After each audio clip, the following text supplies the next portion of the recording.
kızımdı immigrasyondan geçirmediler Türkiye'ye. Önceden Türkiye'de okup yürüdü. Türkiye'de okumak için Türkiye memleketini seçti. Medipol Üniversitesi'nde 2. sınıf iç mimar bölümünde okup yürüdü. Sonra pasport, bilesiz hemen pasport tarihi bitedi.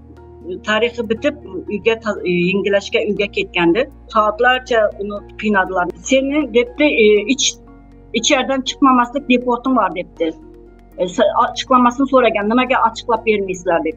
Açıklanlar nima sebepten ötürme istese yukarıdan buyruk var deydi kızıma. Yukarıdan buyruk var. Biz bilmeyimiz hiç narsani deb hammasi özüne alıp kaçadı. Ama geçirmeydi onlar. Yani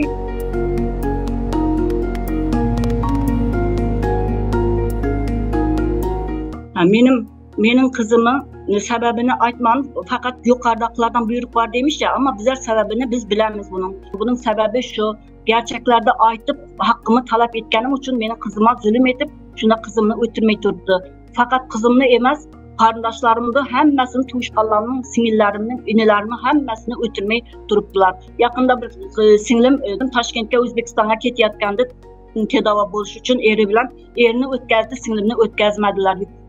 Sınırdan, Özbekistan, Türkmenistan çegarasından. Bundan aşağılama, bundan aşağı kitlediğin bir ne yok çıkar dersen yine bulardaki devam ederdi.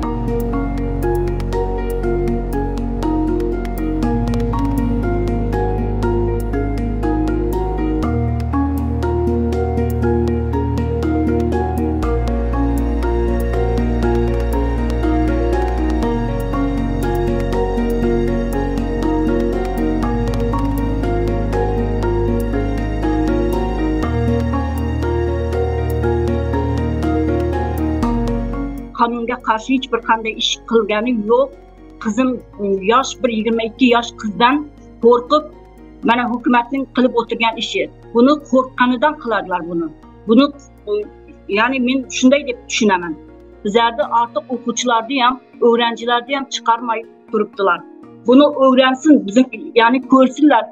Bir de apam demiş, hiçbir yerge şikayet etmesin, hiçbir yerge söylemesin. Ama burada köp adamlarını öldürüp durdular deyip korkuzattım. 22 yaş kızımı korkuzadılar, ölüm bilen taklit ederler beyler. Seni hem öldürüverdiler, avariya oldu, onu oldu, bunu oldu deyip bunlar hemmesi şunu deyip durgan.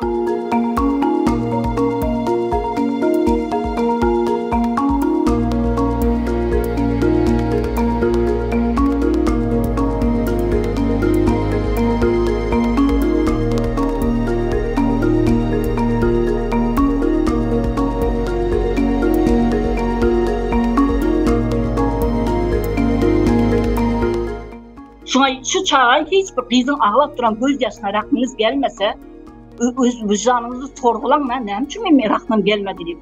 Çünkü sizin adam olarak rahminiz gelmeli şu kıza. Şu neresi kızı okumana geliyor. Onu oku yandı, 2. kursu o. Ama kızın ömrünü yaktınız ya.